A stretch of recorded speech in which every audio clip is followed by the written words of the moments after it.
This was the first president that took social media by storm, even though you were all things communication. I'm guessing you didn't vet a lot of those tweets. How about none?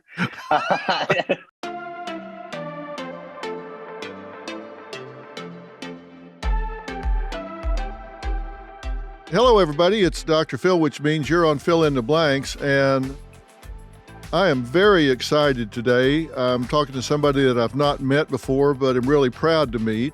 My guest today is a behind-the-scenes political insider, and I'm going to ask him about that, why it's always been behind the scenes, because he certainly has enough knowledge and savvy to flip to the other side if he wanted to. His reach and influence has been rarely matched anywhere else in politics. He has been helping politicians get elected to the most powerful positions in the country for decades, manifesting huge upsets, overseeing landslides, managing entire sea changes in the American electorate. This gentleman is a master strategist, which we'll put some meat on that bone when we talk. He's a consultant, pollster, communications expert. He's a best-selling author. He's a media personality, and he's host of an influential cable news program. He's also a charitable organizer who has helped thousands of disabled vets, which really warms my heart.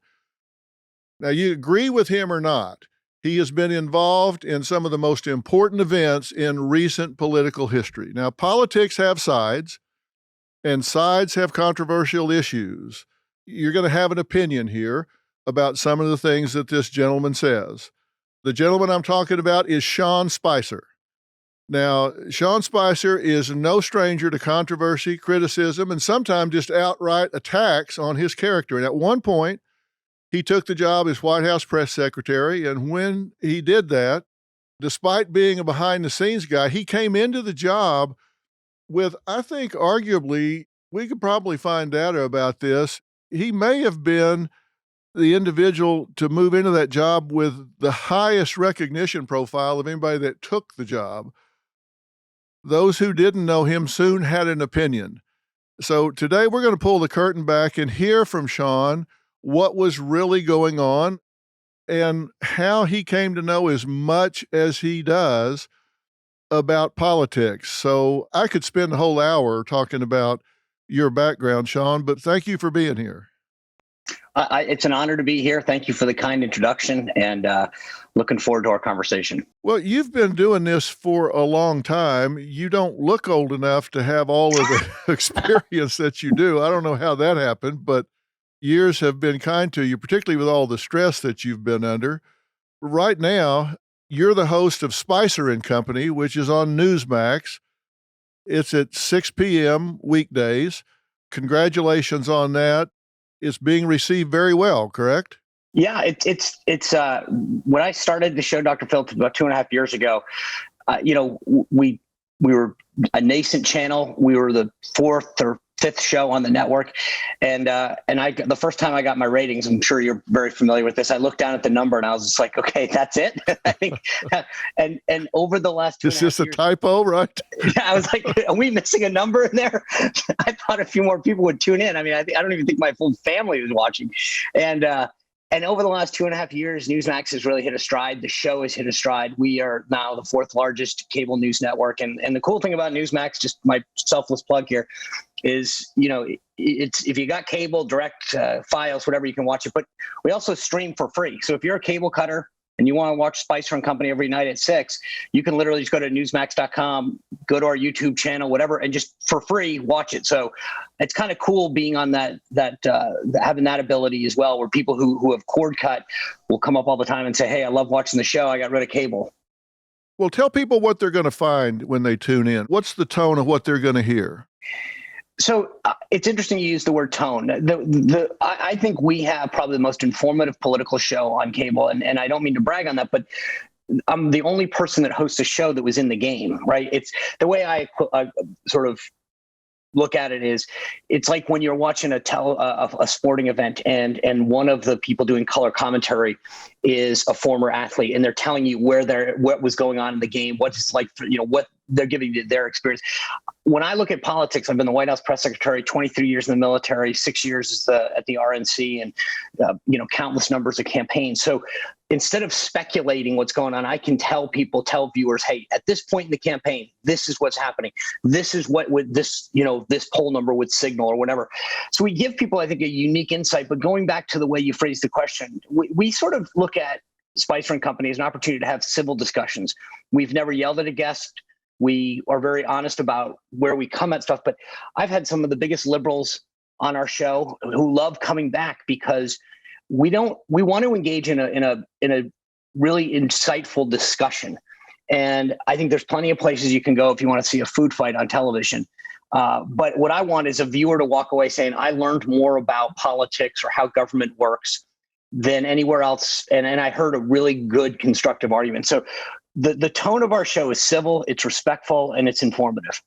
You would agree that you're right, not left on the political spectrum. Proudly. I'm a very proud social and fiscal conservative. And that's what, I'm very open about that. I don't think anyone who's read the first 2 or 3 lines of my bio, I think, would get that. But I'm very proud of it. And that's what I mean, though, is I'm open about the bias that I come from it. But I want to know why people from the other side or from a differing opinion believe what they do. So that's why we'll have on guests that completely are diametrically opposed to maybe a position or a policy, because I want to suss that out and say, okay, how do you defend this? Or why am I wrong when I say X? And so I think, but being open about where I come from I think helps the show because people know what they're buying. Well, help me with this, Sean, if you will, because I'm looking at this from a psychological perspective, and it's really frustrated me, particularly in the last, I don't know, I haven't timelined it out, but I'll say the last 5 or 10 years, and it's getting worse by the minute, probably since I walked through the door today. But we don't seem to have the attitude that you're describing, where the right's willing to listen to the left's willing to listen to the right now. I saw a study recently that 1/3 of college students felt like it was okay, in fact, the thing to do, to yell down speakers that you disagree with, as opposed to listening to them, having an intelligent debate, learning why they think the way they do. And that didn't used to be the case. On university campuses, we went to have an exchange of ideas. Now it is to stamp out those ideas, not listen to those ideas. And you say the tone, I have to say, whether you agree with Sean or not, he is absolutely accurate that is the tone of his show. He does not yell. He does listen. He gives them the opportunity to say their side of the argument, and he may disagree with it vehemently, but respectfully. Yep. Why do you think we've lost that? I'll get to it, but it's funny you bring up college campuses. I've spoken at probably 15 to 20 college campuses in the last year and a half. Actually, I forgot about COVID, probably now 2 years, 3 years. Everything from the University of Pennsylvania to Berkeley. I think it's become cool. It's what the left is teaching folks to do in particular. And I know there's some folks that aren't as respectful on the right sometimes, but it's the college campuses are where it starts. I think social media is a huge influence in this. People feel like they can do it, get away with things that they couldn't if they were talking to your face. And I think on college campuses, I remember I went to one of the schools and I was doing the pre-brief with the administrators and stuff. And I said, can you walk me through your policy about what happens if someone makes an outburst? Because unfortunately, that's become the norm. And they said, well, the first time we let them say their thing. The second time, we ask them to respect their thing. And then the third time, and I said, wait, so you're telling me that they get 3 bites at this before, because that you do anything? And the guy's like, well, it's about free speech. And I said, well, it's not about free speech. It's about respect. I mean, there are people in the audience that are there to engage, to ask a question, to listen. So it's not about just that one person in a 500-person room who gets to dominate. But unfortunately, that's the culture that's being fostered, especially among younger folks on college campuses and high school. That's something that they're taught is an okay behavior. And I think that the left in particular gives voice to that. It teaches them to stand up and to, it's when you look at the protests that are going on about public policy, what's going on in the Supreme Court, it's not the right that they're putting up the fence for. It's because the guys on the left aren't happy. When Trump was elected, I can't believe the amount of security that was put up around places, the number of schools that were canceled and told people, oh, you need to take a day off. And there is I think a fostering of this behavior and of this attitude on the left that this is how you behave now, unfortunately. And it was that way when I was in the press briefing room, that the reporters thought it was okay to be disrespectful to each other and yell over another person, to disrespect a colleague, as long as it got them attention. And we reward that on social media. We say a clip goes viral, a tweet goes viral when somebody does an outrageous thing. It's not considered rude anymore. I mean, the way that my mother and father raised me, that would have got me sent to my room. Now we sort of give them a cable contract if they do that. And you've been the focus of that as well. Yeah. You've had people attack you and the things that you said. You said you're the one person on the air that's been a player in the game. You were in the Trump White House and you saw what was going on in that White House. This is something that a lot of people speculate about, but they weren't there for. You were there in the early going. What was it like inside the Trump White House when you were there? What was the methodology? What was the thinking? What did you have to manage? Because you were the one that was communicating.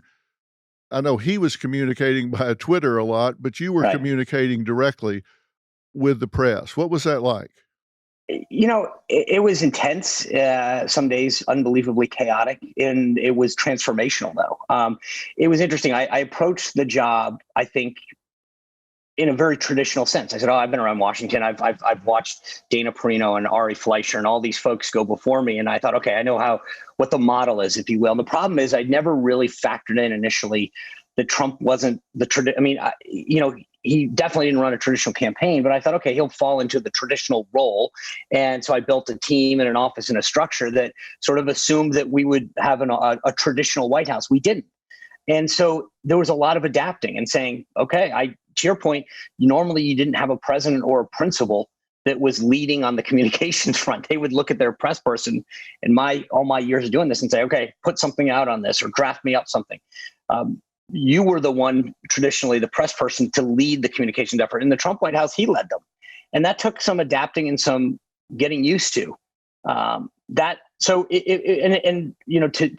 get back to the atmosphere, it was at times personal, vitriolic, but it was unbelievably intense. I mean, I can't, you started off this thing with very kind comments about, I think I lost 10 years of my life in those 6 months.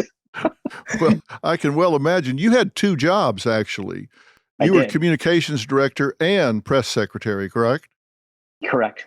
How do you do both of those things? Because the communications director is a lot of forward planning, correct? That's right. Yes. The communications director is the person who's thinking about tomorrow, next week, next month, saying, okay, how do we look at something with a whole of government approach and say, okay, how do we get the agencies, the departments, craft a message that we can execute? The press secretary lives in the day. And there's 2 different staffs. They work well and side by side, but you're right. It was sort of, and there's a variety of reasons that would take an entire podcast to go into, but if I could have found somebody earlier, I would have. I did find a communications director probably the 2nd or 3rd month who stuck around for a little while. It was not helpful to have 2 roles. And it was one of the things that I look back on and say, and people had advised me against it. But again, there were reasons we did what we did at the time that made sense. It's just looking back on it, you go, having 2 roles at that level is never a good idea. Yeah. Now, this was the first president that really took social media by storm and used it in a direct way. And you being communications director and press secretary, I'm guessing even though you were kind of all things communication, I'm guessing you didn't vet a lot of those tweets. How about none? I don't think there was a single instance that I looked at one. There were a couple times where he said I might be doing X or something, but no, he tweet first and tell me later. Did anybody? Dan Scavino, who headed his social media team, sometimes was intimately involved. But, I always said between, 9 a.m. and 5 p.m., you got the tweet that said, I am proud to support the da, da, da, da, da. And then, after 5 and before 9, you got the so-and-so is a total jerk. Those were all him. Did you ever counsel him about the name calling and derogating people's character? I mean, because he did character attacks, character assassination, which, I've studied you all the way back to your college campus days. Oh, You've boy. never taken that approach. You've never given that advice in a campaign to anybody. You've objected to it when people use that strategy with you. Yeah. What did you say to him about that sort of thing when he went after people, calling them fat, ugly, dumb, moron, whatever he might say? Yeah, I mean, first, it's just not how I was raised, right? This is, I think, it's a sense of value that my parents instilled on me and that my Christian faith guides me by. But there were times when I would suggest to him, here's why I don't think a particular strategy may be the smartest. But at the end of the day, one of the things that people forget about Trump was every time somebody from the quote establishment or professional class told him something, don't do this, do this. Most of the time he did what he wanted, and he had a record of saying, I was told not to do this. I did X anyway. And I came out more successful, or I won, or I defeated that person. So the problem, to be blunt, is that it's one thing to give him advice or to say, hey, I think we could be more effective doing this way, or this is going to take us off message. But Trump sort of looks at a lot of the folks in politics and said, if you guys are so smart, I'd never be elected, and I would have never done this, and I would have never been successful here and here and here. So frankly, there's just, I don't think for a lot of individuals in the political world, they've got in his mind a strong track record of being right when it comes to telling him what to do. And he takes that into consideration when he makes a decision. Yeah. I didn't grow up around media or television, didn't get involved in it till I was 50 years old, but I learned things once I got into it. And we had a budget here for Dr. Phil where we could buy time on radio, off-air sort of promotional things. But I learned really fast the difference between earned media and purchased media. I learned if we had a really big story that resonated with the public, we could get tens of millions of dollars of earned media that there's no way we could buy that. We didn't have the budget to buy that, and it wasn't for sale like on the morning shows or a lot of the shows, even if you had the money. It seemed to me that as much as he appeared to be a loose cannon, you had someone that was driving the news cycles and creating earned media in the hundreds of millions of dollars that could have never been purchased. He could own a narrative in 10 seconds. I mean, if he woke up and sent a tweet, regardless of whether it was an attack or a support for something, that became the story. And he knew it. He knew early on how his actions, his statements, his tweets drove media. And they still do today. I mean, the littlest things that he does, reporters and folks online are captivated by. So I think he understands how to utilize media that in a way, frankly, that I don't think any politician ever will in the future, because he's willing to engage in a very personal level in a way that I've never seen throughout my career. I mean, most of the time, as I said earlier, people are like, hey, let's craft something up and make sure that everybody's in agreement and run it by the entire staff and poll test it. Trump, it's all gut. And I think when you, as I said earlier, you can disagree with the style and sometimes the substance, but he has a track record of showing when he does it his way, he ends up getting what he wants. Whether or not that's what everyone agrees is the greater good is up for debate sometimes, depending on how he's going after someone. But I think the broader point is that he understands how to utilize media in a way that I don't think I've seen anybody harness. Well, I guess the people that criticized him the most fed the monster the most, because if he would say something that was just outrageous in attacking someone, their character, getting personal, going outside the lines, and he certainly colored outside the lines, they were the ones that would throw gas on the fire, which made it work. And he seemed to understand that. Yeah, and he still does. And that's, I mean, it's not, I think his background in in media and in New York politics, in New York real estate, and then obviously with NBC and such, he understood what makes a good story and how to make something go viral and get attention. And so he's used that in politics in a way that, as I said, I've never seen anybody do on that kind of level. Let me read you a quote. "This was the largest audience to ever witness an inauguration, period." Sean Spicer. I've heard that. Who wrote that? I think one of our press staff. I don't want that line in particular. That was part of we call the topper of the first briefing. There were several people involved. When you are the one that gets up and says that, and as one that says things sometimes, and you rely on people to give it to you, I'm assuming you're not out there counting heads. Since somebody gives you this, are you relying on fact checkers? Are you trusting that this is? Can I? Yeah, please. Look, I think that will somehow just put it on my grave site. I know that's going to be on the tomb. But not to dwell on this, but at the time, the idea was, and again, I've admitted it over and over again. Was that sloppy? Was that the wrong? Yes. Okay. So I'm not justifying anything, but what I think the goal was at the time, if you remember, we woke up, we had false claims about the president removing a statue of Martin Luther King out of the Oval Office. That was false. We had been attacked we hadn't even been in office for 24 hours. And we wake up the morning after the inauguration, and there's several cable TV outlets talking about that. And the president was, I think, rightly so upset that after going to work for the first day where he got a bunch of, executive orders and executive action signed, this is what some folks were focused on. Anyway, the way that I approached this was, hey, look, if you look at all of the live streaming and the different social media platforms that exist now that didn't exist even 4 years ago, 10 years ago. It's sort of like having that conversation between when TV was invented and not, right?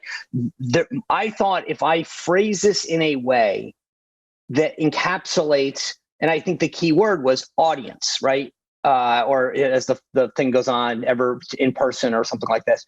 The idea was not to focus on the number of bodies on the National Mall witnessing it, but to try to talk about interest, to try to focus on, people live streaming it on Twitter and watching it on digital platforms and on websites that I didn't think would be controversial because many of those weren't available 5 or 4 or 8 or 12 years prior. So, but again, was it sloppy? Yes. Yeah. At this point, everybody jumped on this, and so it became a back and forth. It just seemed like the longer you chewed it, the bigger it got. It was not that was not the best first day. Yeah, not the best first day. Do you think that colored your relationship with the media from that point forward? Unequivocally. Yeah. I mean, I don't think there's any way to deny that sort of I knew a lot of the folks in that press briefing room. I had a lot of relationships that had existed for years, but I think for a lot of folks who I didn't know, that wasn't probably the best coming out. What I'm talking about is you were shaping the RNC and their strategies and stuff for years before this. So Right. You had relationships with these people. Did they think you had gone over totally to the dark side when you stepped up and started speaking on his behalf? Did they think you had been programmed by him? I think there was a lot of people who had a lot of questions in terms of what my motives were or where what I'd become. And I think in some cases, some people just frankly didn't know me and were making wild assumptions about who I am as an individual, what I thought or what I believed. So I don't know that I really cared that much about that part, but yeah, there was definitely open speculation about I can't believe he said this. Why would he do this? And this isn't the guy we knew. And in many cases, I think there was a lot of embellishment about some of these individuals trying to pretend that there was a sort of a long relationship that existed because they wanted to be part of the stories themselves. So they say, I've known Sean for 15 years. And it's like, dude, I don't really know you. But I think that they wanted to get in on the story as well. So, they made it seem as though we had some longstanding prior relationship. But yeah, there are a handful of folks in that room that I knew fairly well. And I think they sort of were like, I didn't remember. The Angry Leprechaun is not something we've seen before. Some of the quotes were Sean Spicer lacks the guts or integrity, refuse orders to go out and lie. He's a failure in his job on the first day. Another one said, I work in political PR. I spin all the time. What Sean Spicer did today was Soviet-style propaganda mixed with Nazi tactics. I just wondered how you felt about those things when they're saying them about you, about the crowd size at the inauguration. What about the running of the country?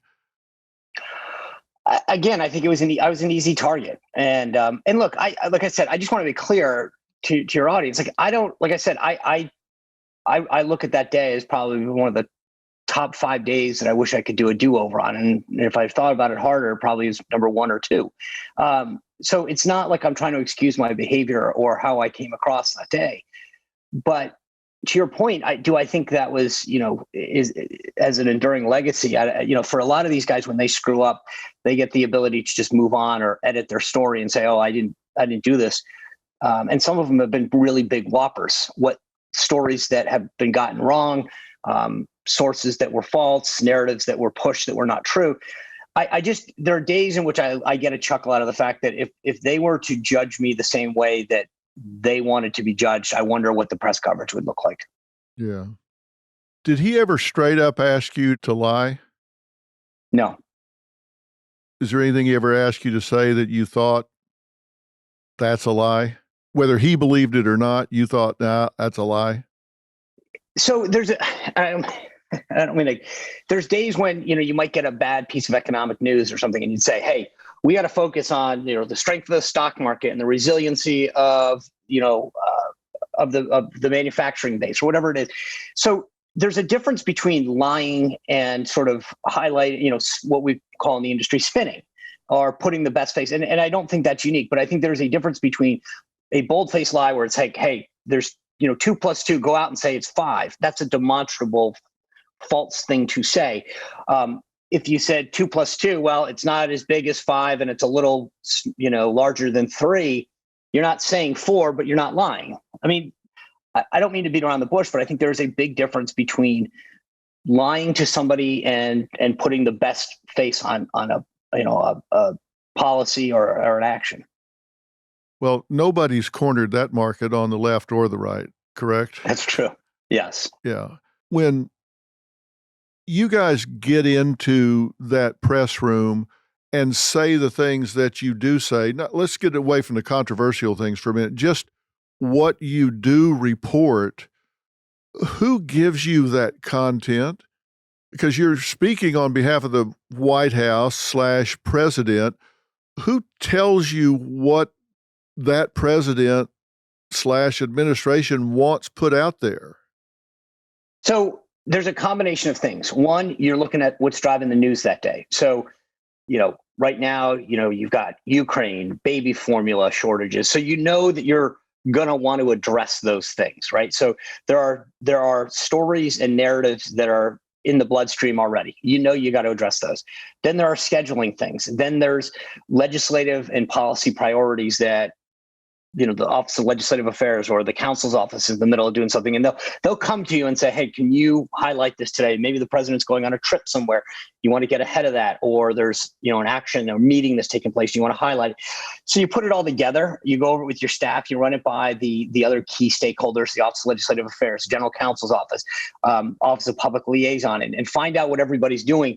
There are press assistants and assistant press secretaries that are working among the departments, the agencies, and internally within the White House that are sort of vacuuming up all of that kind of information, those announcements, those policy priorities, and helping to formulate what that briefing is going to look like. And in many cases, the president himself would say, hey, make sure you mention this, or let's not highlight the other. I mean, it's not just what you say. There's other things that you don't want to get in the middle of, or you might want to downplay. Because you can't talk to somebody on every one of the topics that are going to come up. Somebody gives you a briefing. These are our points. This is what we're going to talk about. No, so we would meet probably 2 to 3 times with my press staff, right? So we'd start in the morning and kind of start with a list. We knew what the stories were that were driving the morning shows. We could look on social media, see what was moving. We would know what was coming down the pike, and we would sort of start to create that briefing document over a 3-hour period. And so I had a couple people on staff that we would be funneling information, facts, statements to, and saying, hey, make sure we put this in there. And then as the morning went on, we would check in, and it's kind of like a script, and you're going back and saying, hey, that's not happening anymore. Let's get it out. Hey, they just added this to the schedule. Let's put it in. But it's a dynamic document that's happening between first thing in the morning, literally first thing in the morning, until you go out there. Yeah, you probably had the most unpredictable president, certainly that I can recall in my lifetime. You had to deal with what he had said in the last 24 hours. And we all know there was a lot of hyperbole in things that he said. Was that part of the briefing? All right, here's what he said yesterday. We've got to go out there and try to contextualize this, diffuse this, support it in some way. Was that part of the briefing? Absolutely. I mean, and I think it's current. I mean, it's always going to be part of the briefing, no matter who's president, that the president will make a statement or a policy decision. And the job of the press secretary is to either keep pushing the pedal on that, to give it momentum, to clarify it. You've seen this in this White House, especially the last few weeks, whether it's COVID related. They had a statement on vaccines the other day that they had to go out and massage. But it's constantly an issue, and sometimes the president nails it, right? They got the message out, and you want to keep that going, the momentum behind that story or that narrative. So you go out and you amp it up. Sometimes the president would walk in and say, Mr. President, this is how what you said is being interpreted. Some people are taking it this way, some of the other. It's probably in our best interest to clarify it. But I think that's going to be a job of any press secretary. How much does the press secretary make, salary-wise? So I think I made 179,000. And it's been raised since then. So it's like 185 now. It gets a cost of living increase. So the way it works in the White House is there's what they call commissioned officers, assistants to the president, deputy assistants to the president, special assistants. Those are called commissioned officers. There's a number of them that by statute they get. The assistants, I think there's 20 of them. Those are the closest advisors to the president of the United States, and the press secretary and communications director are assistants to the president. Then it goes down, and with each rank, the salary goes down. And then below that is just the White House staff. Their salary is determined by an overall budget.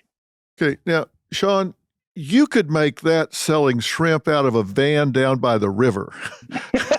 So why in God's name would anybody, this is like standing in front of a firing squad every day for $179,000 a year. So why would you do this? Look, for a few reasons. One is it was a dream job. It was something that, frankly, I didn't even think. My career trajectory did not have press secretary in it. It's just not. Someone from the RNC doesn't end up in that position. It was completely a unique opportunity. Number one. Number two, I believe in service. I've served, in my 24th year, I'm going to my 24th year serving in the military. I've served 10 different members of Congress. I believe in this country. I believe in the party. The campaigns don't pay that much better either. So I've lived my entire adult life until I left the White House on either a military salary, a government salary, or a campaign salary. So the money was never been the thing for me. I could have gone down to K Street in Washington for a long time, but this to me was an opportunity to be part of history. I mean, Trump, I think I was one of the only other people that had worked in a White House. So I felt I had a unique opportunity to really be part of helping to shape and promote the agenda of the president. Well, I've said many times, there are lots of different kinds of currency. There's monetary currency, emotional currency, spiritual currency, social currency, and you're saying exactly that. The currency here, monetary, wasn't number one for you. It was a matter of service. And you're still a commander right now in Naval Reserve, correct? That's correct. So service has not just something that's virtue signaling for you. This has been a life commitment for you in serving your country and still in the military as a commander. And thank you for your service, by the way. You're very welcome. I think that there is something.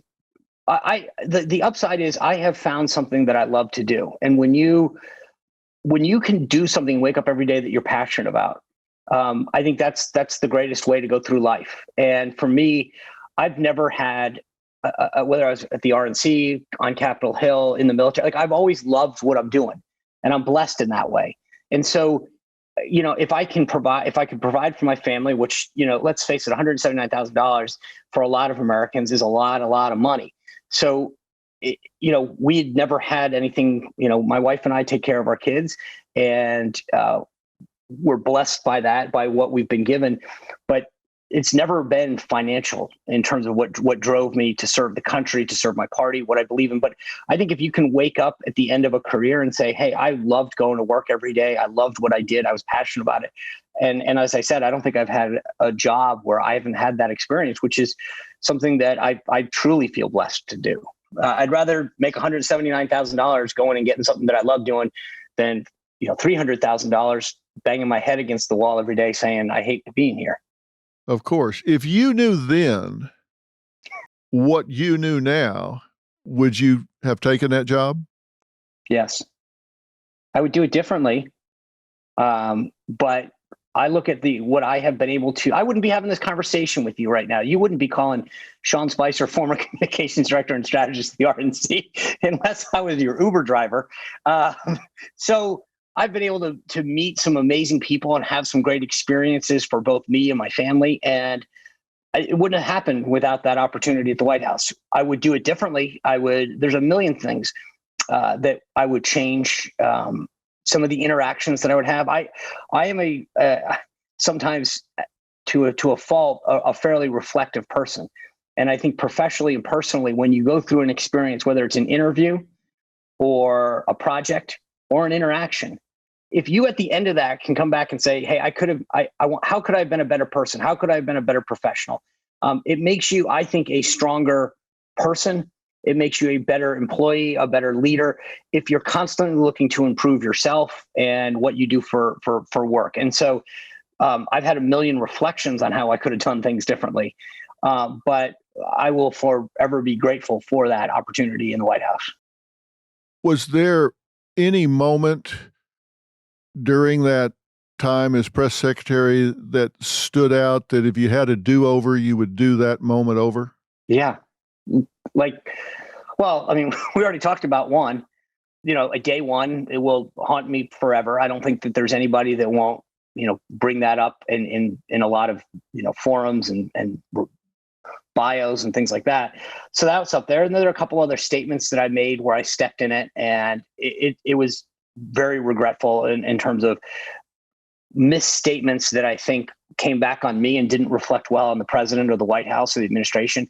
And I took it, I still take it very personally. And, but there were times, everything from screwing up somebody's name to, I made a statement that regarding Trump's action against one of the presidents in the Middle East in a military action, and it got bungled and it got taken out of context. And it crushed me that some people had been hurt by my statement because it was completely the opposite of what my intention was. And when you say something that unintentionally hurts people, or people believe that you were trying to hurt them or disparage them, that's just not a feeling that I'm strong at handling. I mean, I got this pit in my stomach going, I can't believe people think that I actually believe that or would want to hurt somebody like that. Yeah. You made the statement in April of 2017 about Hitler and chemical weapons. Right. Is that the time you're talking about? Thank you. Yes. And you made a very clear statement of apology and put that in the proper context after the fact to explain what you really meant and how you really felt. Yeah. I mean, the point of the statement at the time was to describe the actions that were going on as horrendous and unacceptable. And the comparison and the analogy that I was making was ill-conceived, and it wasn't. And frankly, like, I used to do media training all the time and tell folks, here are like 5 things you don't do, and one of them was compare anybody to Hitler. And here I was violating my own media training advice, and it was taken out of context. Knowing that people of Jewish faith were hurt by that statement literally put a pit in my stomach that every time it's brought up again, I get a little feeling for it again, because it was literally a moment where I was trying to describe the heinous actions of an individual and talk about on a scale how out of proportion they were to anybody else. And it was a dumb analogy to use, but knowing that people found it hurtful just was something that I'll never forget. I've seen you speak about that before, and you never miss an opportunity to be clear that that was not a good analogy, that you did not mean in any way to trivialize or compare what happened in the Holocaust with anything else. No, I mean, like I said, the intention of the statement was to show how bad Assad. I mean, and so it was like, he's so bad that even this. And the funny part about it is, the statement that I made was technically off by a notch. I mean, but there's no excuse for it. It just shouldn't have entered into the vernacular, and it did, and that was dumb. Yeah, and I really respect the fact that every time you've had an opportunity to speak about that, you've apologized, made it clear, acknowledged that it was not a good analogy, and put in context what you really meant. You've owned it every single time you've ever talked about it since then, and I just really respect you being very clear about that. I hate for people to judge somebody for a misspeak or a misstep in the moment when, in fact, they feel completely differently than what was said in the moment. Yeah, and I think, again, there's difference in my mind between just screwing something up and screwing something up that, as I mentioned, hurt people, right? And so it's if you make a mistake and it's on you, and it's like you just look like a buffoon, okay, you can own that sometimes. But I think when you do it and somebody takes it in a way that they think that you might have been trying to trivialize something or disparage them in some way, when that wasn't the case, at least for me anyway, I get too much Catholic guilt, and so I wanted to make it clear what my intentions were, and I just, anyway, as you said, I think I hope I've been crystal clear on this. Well, you have been, and you could try to trivialize it, sidestep it, or whatever, but you've owned it every time and been very clear about how you really feel about it. I've respected that every time I've seen you talk about it, just as you are today. So I appreciate that. You resigned this position. Yeah. On July 21st, 2017, it's reported that you abruptly resigned as White House press secretary after vehemently disagreeing with the appointment of Anthony Scaramucci as communications director. Is that an accurate statement? Yes, except, I mean, look, I knew, let's back it up. I knew that things weren't going well for me for some of the aforementioned reasons that we've discussed. And so I thought to myself, okay, this is not getting better. The press is not the relationship isn't getting better. So at some point, you're going to either resign or he's going to fire you. But one of the two are going to happen. And so there was a moment when we were looking for staff. As you mentioned earlier, I've been doing 2 jobs off and on since the beginning of the White House. We needed additional staff. We needed communication support. The president had seen Anthony vigorously defend him in a number of television interviews, and there was some other staff that had known Anthony that thought he would be helpful. I looked at it as an opportunity, said, okay, if he wants to reshuffle the deck, if he wants a new thing, this is my moment. I can get out now, or I can stick around for 2 more months and hope that I don't get fired. But I also didn't think, the president was like, okay, you'll say press secretary, Anthony will be communications director. Knowing the job, knowing what the roles are and what the challenges that we faced as the Trump White House, I did not feel as though that Anthony would be the right pick for that job. He has a background in finance. He has been very successful in that. I've been doing this my whole life. And I said, okay, if he wants to do this and he wants to come in and do it, then he should be in charge. I shouldn't, because it's just not going to gel. It's not going to work. And I use that as I said, okay, great, Mr. President, you want to shuffle the deck. You need a fresh start. There's no way you can have one with me still here. And he was very gracious and said, you're part of the team. We'll find, we can. And I said, no, look, I'll walk away. I think it's the right thing to do. And let your new team come in, and they don't have to have, Sean sitting around here. They can, reshuffle the deck and put people in the places that they think and run it their way. But it shouldn't be, two people clashing about strategy every day. And so I looked at it as the right time to, in my mind, do the right thing. How long was Anthony in that job? From the time that he was announced and the time he left, I think it was 11 days. Yeah. I know Anthony, and he claims that with great pride. I think he says 11 days, 21 hours, something like that. He's had the shortest tenure in the White House, but it just seemed like things were really volatile at that point. They were. When you walked away, were you relieved? Yeah. It was like I don't know. It was the opposite of what I was describing a moment ago. It was a sense of a burden being lifted. And I walked into this job thinking, hey, it's going to be White House press secretary. I've seen them all before.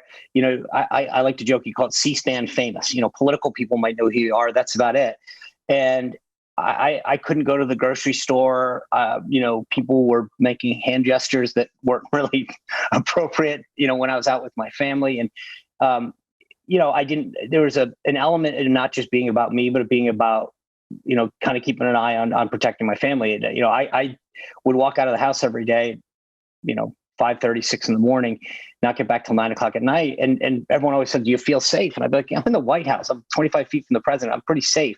It's my family that is sitting at home with people, calling, dropping by, throwing things at the house. So it was the right time to move on and get a little bit of life back. I mean, I can't begin to explain to people the level of intensity that went along with that job and scrutiny. I mean, there was nothing that I could do that somebody didn't find, if a button wasn't buttoned, if the shoe wasn't tied, it was, hey, look at Sean Spicer, can't tie his shoes. And,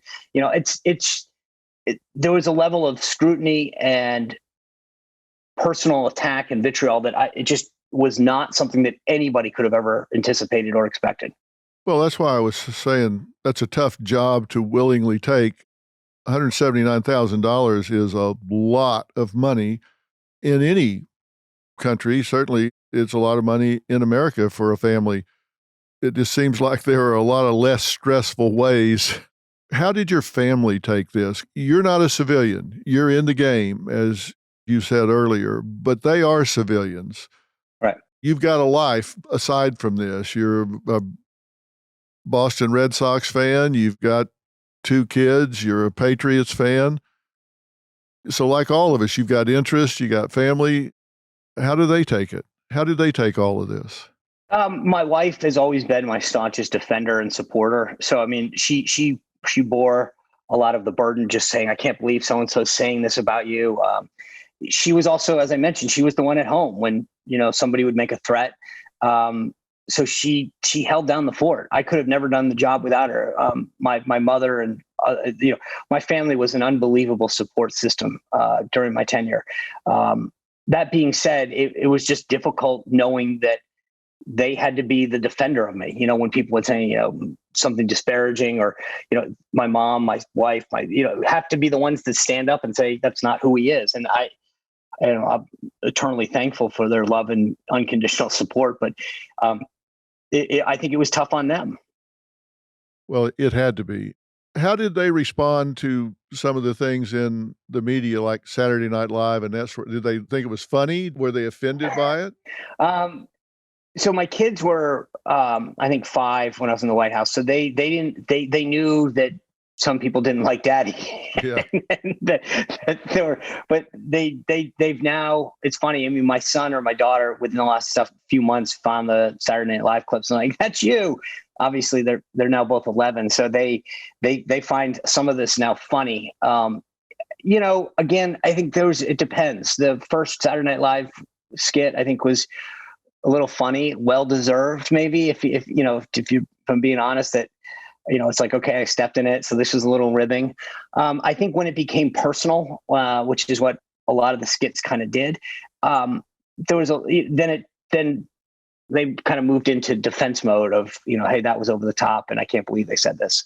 Yeah, there's a difference between mean-spirited and taking shots at the job or whatever. Right. Some stuff crosses the line.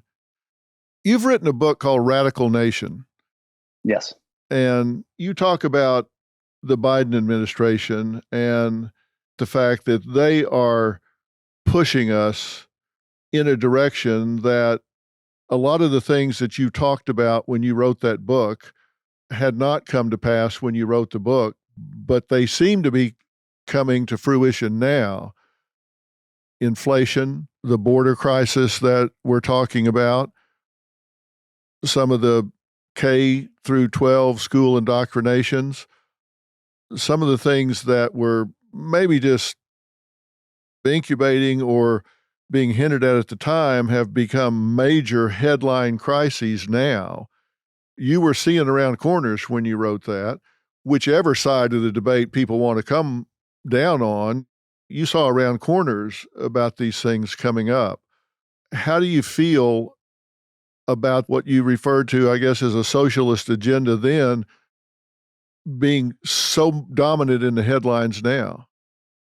Yeah, it's interesting you brought that up. When I wrote Radical Nation, as you point out, like when you put the book to bed, you got a few months before it comes out. As you know, I mean, that's how publishing works. I wrote it saying, hey, this is the direction we're headed in. Here's where I think we're, based on this policy, this is pronouncement.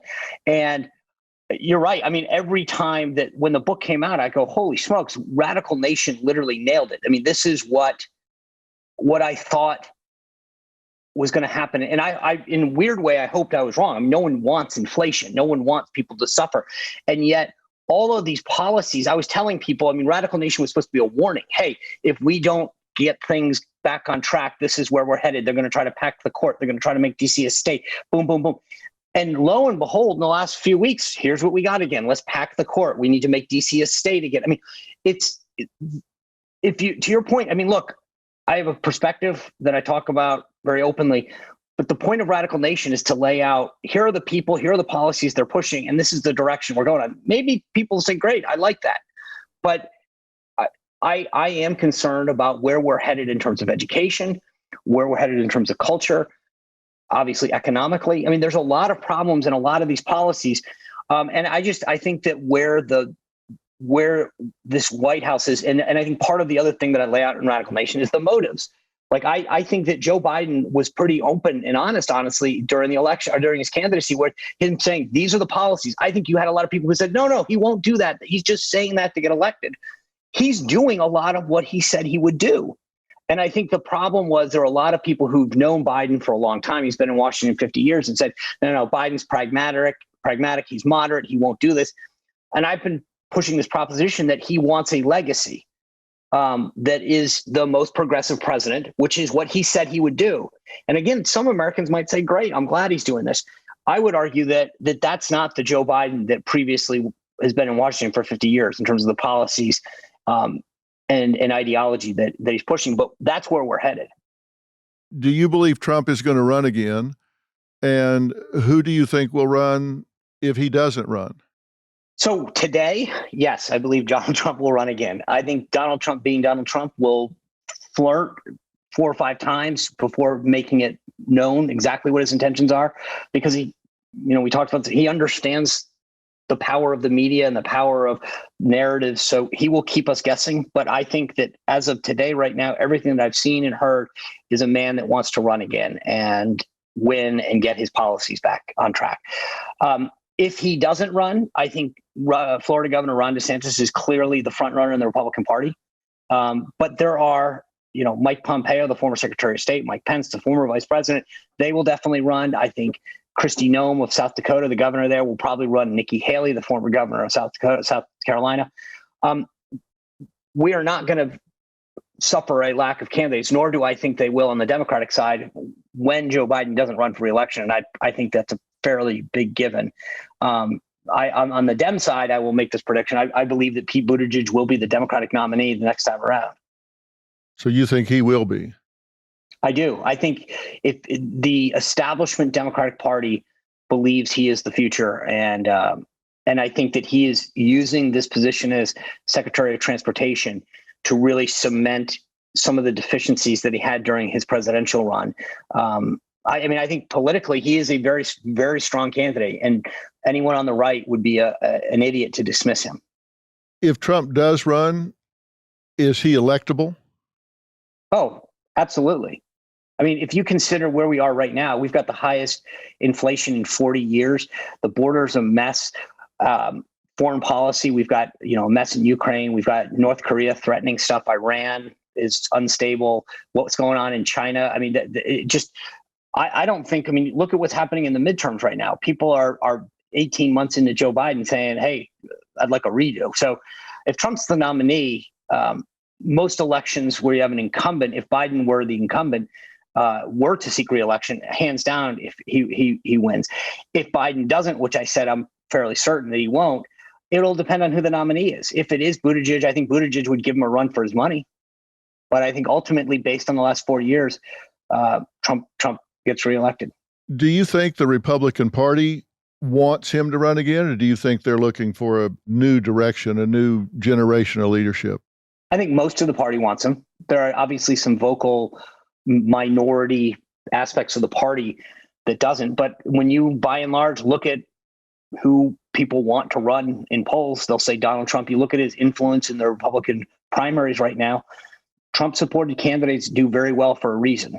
And you look at the interest that still exists in what he does online, his platforms. I mean, he commands a political presence unlike either party has seen, at least in the modern age, and I would venture to say probably going back through history.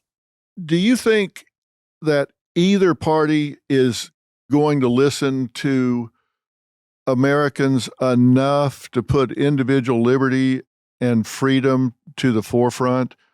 Again, the reason I ask that question is because I think if you've got a new shovel, everybody wants to dig a hole. And I think when we got into the pandemic and the government got really involved in people's lives and dictating, do this, do that, do the other, it's sometimes hard to give up what you've gotten. You've gotten new control. You've gotten new inroads into people's lives. And I'm just wondering if you think either party will recognize that that's going to be important to Americans. Well, I think the Republicans, I think generally speaking, when you look at what states did well and where people are migrating, I think the Republican governors and folks on the right definitely, I think, believe much more in individual liberty right now, recognize what the lockdowns did, what the mandates did. And frankly, I think even some of the stuff that we're seeing in schools, when parents watched their kids at home on Zooms and recognized what was going on in classrooms around the country, they got much more involved and said, I want to run for school board. I want to be more involved in my child's curriculum or what's happening in their classroom. So I think in many ways, I firmly believe that the Republican Party has tried to harness that. I think many folks on the left like the idea of government being more involved. And that's frankly the philosophical and ideological difference between the two parties. From a psychological standpoint, I have the feeling that you really make a mistake if you take any position that rewards bad behavior. And it seems to me that we've done a lot of things in the last 2 or 3 years that has rewarded bad behavior. I'm talking about everything from paying people not to work to not prosecuting crimes to a lot of things that, just in my opinion, that if we're not consequating behavior, if we're actually rewarding things we don't want to reoccur, we're getting way off just common sense. I couldn't agree more. The idea that you can bash a building or vandalize a building or, smash the window of a police car and there's no consequence for it. I think, I mean, I just remember growing up, there was a sense of right and wrong, of obeying the law. And now when somebody breaks the law, or, even now we're seeing people go to Supreme Court justices' homes and threaten them. I don't understand how that is acceptable behavior. And to your point, the second that you mainstream that and say, oh, that's fine because we have a problem. When you can harm someone or threaten someone or destroy property without consequence or impunity, that's a very dangerous place as a society to be in, as a country. I mean, we're only as strong as the laws that we pass. I mean, I'm watching lawmakers talk about not enforcing certain laws. And I'm like, that's not how the country works. If you don't like the law, there's a process for getting it changed or removed or repealed, but you don't get to go around and pick and choose what you want to obey in this country. And I think we're losing that sense of right and wrong in terms of lawlessness, but also just a sense of decency. And again, there's plenty to go around on both sides.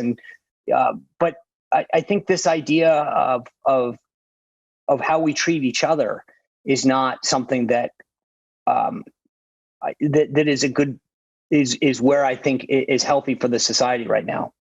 Well, I agree with you, and I think there are a lot of differences we have. I don't think it's just all get around the campfire and sing Kumbaya, because there are major issues about which people have serious differences, and those need to be dealt with. It's not just everybody just come together. There are differences, but there are ways to deal with those. We talked about this at the beginning. One of the things that there is a prevailing sense that kind of behavior gets all the attention. And this is, this clip went viral. If you start to look at, I mentioned how Spicer and Company is every night on Newsmax. We're the second highest rated show on the network. If people didn't want to see a civil and respectful discussion of issues and policies, they could tune us out. They come back every night.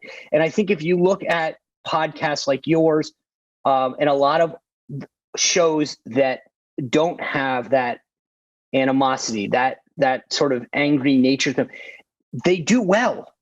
So I think that there's this narrative sometimes that only conflict sells, or that it's rewarded. And I think that isn't entirely true, that there are outlets, there are shows, there are platforms that people are going to because they want a civil, respectful discussion or discussion of ideas.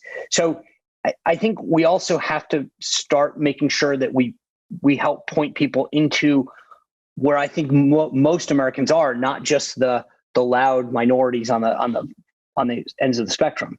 Just because somebody's yelling doesn't mean they should get the most attention. And I've done broadcasts on violence, no bail, defunding the police, climate change, the Great Resignation, shoplifting, implied bias, legalization of marijuana, homelessness, police, CRT, pronouns. And we've had a respectful debate without a voice being raised from either side. It's possible to do, and you can resolve by learning from the other side. That's what I see you doing. Whether you agree with them or not, you let them have their voice. And that, to me, is the only way you're going to learn why somebody takes the position they do. I commend you for what you're doing, and I can't thank you enough for coming on today and talking about everything that we talked about here. I really appreciate you doing it, and I hope you keep writing, and I hope you keep talking, and I hope people keep listening. Well, Dr. Phil, I thank you for saying that. Thank you for this opportunity. It truly is an honor. I've done a lot of interviews. It truly is an honor to be able to sit down and have this conversation with you after all you've done and some of the amazing people you've had on your show and on your podcast. So I appreciate you including me in the discussion. Well, let's stay in contact. How about it? That's a deal. Everybody, let me remind you, Spicer and Company is on Newsmax. It's at 6 p.m. weekdays. We'll put up links and clips and everything, Sean, so they'll be able to just click right here and find you there. They'll know where you are and when to find you. So we'll get all of that done, and it'll be on all of our sites and social platforms and everything, so people can seek you out and find an intelligent and balanced discussion. So, Sean, thank you so much. You bet. Thank you. All right. So long.